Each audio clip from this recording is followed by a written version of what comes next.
you've got a certain amount of time to sell in a book. I don't normally take up too much time, but I had a little bit more of a vested interest in this one, I think.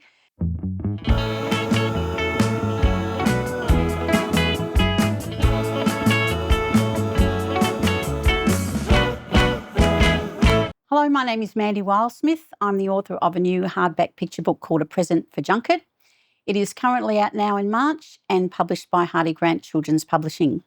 The story is a little bit about inspiration for the little things in life are for free. And it's about two Groodles who live in inner city Yarraville, and it's Junket's birthday. Gherkin is the other dog, and Gherkin wakes up and doesn't have a present for Junket. She thinks, what am I going to do? So she runs down to the dog park to see all the other friends as to what did they get for their birthday. And each friend had a different answer, a big toy, a shiny jacket, all new toys, but they didn't really like them. So rubbish truck in the end goes past and Gherkin realises all Junket wants is a bone. So it's a little thing. It's a little thing about little fishes are sweet. The best things in life are for free. And the inspiration actually came behind these two dogs who I've walked for years. They're my best friend's dogs. They're not my dogs. And walking down the street, cars would stop and yell out, they're beautiful. What's their names? They're smiling. I didn't know dogs could smile. I'm actually a cat person, so I thought that's very bizarre. And this kept happening until the garbage truck stopped one day and he got out of his car, came over to the dogs and said, would you mind if I hugged them? And I said, look, that's fine, but you're holding up 4 or 5 cars. Do they mind? He said, no, they'll be okay. And they were. And he knelt down and hugged them and held up traffic. And I thought, I need to write about these two dogs in a picture book. So the story came from basically that. Yes, it is my first book. The way the illustrator works with the author is I wrote the book, and then I had a bit of a free range as to who I wanted as an illustrator. So I did a lot of research on illustrators with the help of my publisher. My publishers found an illustrator and said, go and have a look at this work and see what you think. I think she's a perfect match. So they try and match the direction of the book, which I wanted directed to the independents bookstores, with the illustration. When we found Nancy Lau, I knew she was exactly what I wanted.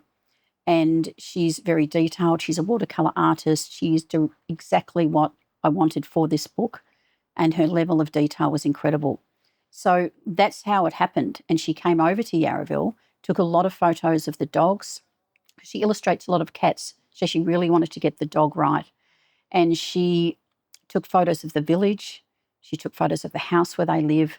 And then she just then wove that into the story. So the story sort of came, and then she comes in and she's given a lot of free range to just let her imagination run. They don't restrict you too much in what the illustrator wants to do.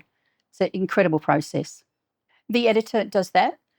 Sometimes there's a lot of wasted space at the bottom, so they either have to put the text on the next page or make the illustration extend a little bit so that it's even.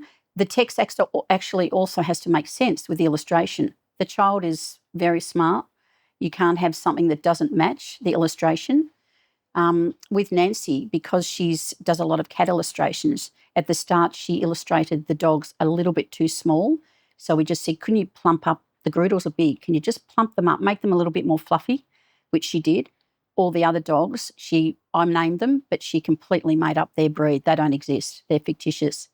So it was an amazing process to see how the editor, who are incredibly smart at what they do, place things on the page. No, I'm not, Katie. I'm not a full-time writer. I'm a full-time sales rep for Hardie Grant.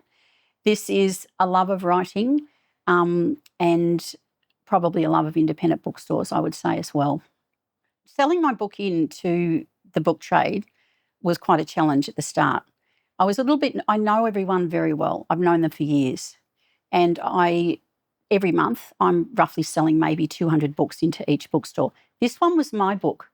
So I sort of did a bit of a drum roll at the start and hyped them up a little bit, and they were ready for it because a lot of them knew it was coming out. And whether they were busy or not, I wanted to read the story out to them. So I said, would you mind if I read it to you? And it, I say 99% said absolutely. And I don't normally take up, you've got a certain amount of time to sell in a book. I don't normally take up too much time, but I had a little bit more of a vested interest in this one, I think. And I read it out to them, and they absolutely loved the story. They knew it was directed to the independent bookstore. And after a while, I actually really enjoyed it. I did a lot of it on the weekend. I need to be, I was, it's too tiring to do it during the week. There's a lot of driving with my job. I didn't want to just do some paragraphs at night or think about it. In saying that, while I was driving, you do have a lot of thinking time. And that's when I did a lot of the thinking. And then on the weekend, I would maybe go to a cafe. I would sit at home outside and just think about it, write down a few things. We had to get a name for the book, which was quite difficult and quite a challenge. And then I would submit that to my publisher on Monday and say, this is what I did on the weekend. But during the week, a lot of thinking time in the car.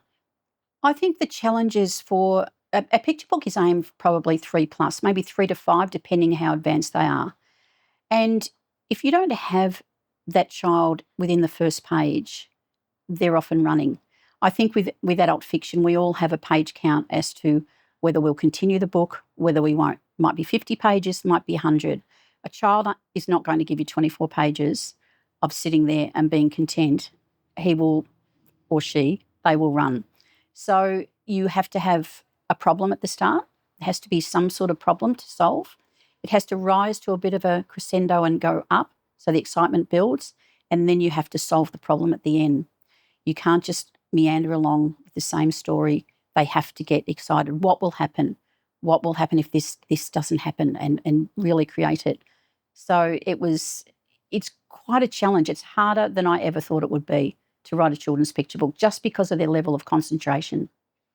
What was your best holiday ever?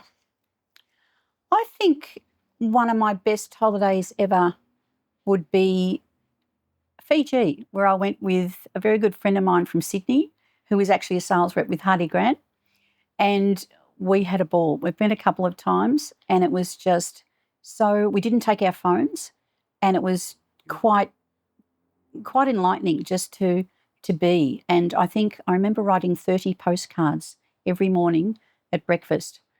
And my friend was saying, "You're crazy." I said, No, postcards are important. No one gets mail anymore. And so I would sit and write postcards in the morning, and it was fun. It was a great holiday. I think the role of the writer is to have meaning. I think with a picture book, for instance, I thought my role is entertainment. You have to entertain the child. Also the parents reading out the book. They have to be enthusiastic about it. I also think, and I'll refer it back to the picture book, I think the role is to be an education, because there's so many books out there on anxiety, on bullying, on sustainability. I think they're really important books for schools and libraries, and especially a bookstore when a customer comes in and maybe has an anxious child, wants to normalise it. There has to be some material for them. So I think entertainment and also an education, but also just a fun story. Just a lot of the booksellers say to me, "What happened to just a story?" And I think that's important as well. So I think really entertainment, and probably that would be for adult fiction as well. It's escapism. You just want to get lost in a book. It's like going to the movies. And I think that's an important part of just being. In my job, I have to read a lot of books for work. So I would like to meander and write and read other books. I would love to read Tim Winton's new book. There's many books out there. I want to read Helen Garner's new book. But it's really vast. I don't read comedy. I don't really like comedy, and I'm not really a sci-fi reader. But anything else in between, it doesn't have to be crime. It doesn't have to be memoir. Just interesting, preferably not comedy and not sci-fi fantasy. I distinctly remember as a child reading Swallows and Amazons by Arthur Ransom, and I loved that series. I just wanted to be on that boat. So adventure, the whole adventure part of things has really attracted me.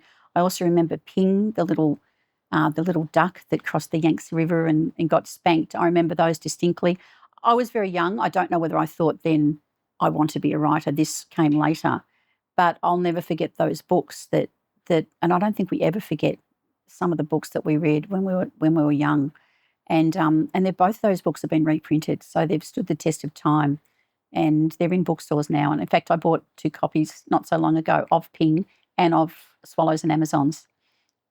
Next on the line for me, well, I would love to write another picture book. It's a very tough market at the moment, so we will see how sales go, and ascertain that in the future. But I think I can do my work and write at the same time. I think the way I can do it on the weekend, and it's more or less like a hobby as well. So I'll just have to go back to Hardie Grant and get down on my hands and knees. Thanks for having me, Katie.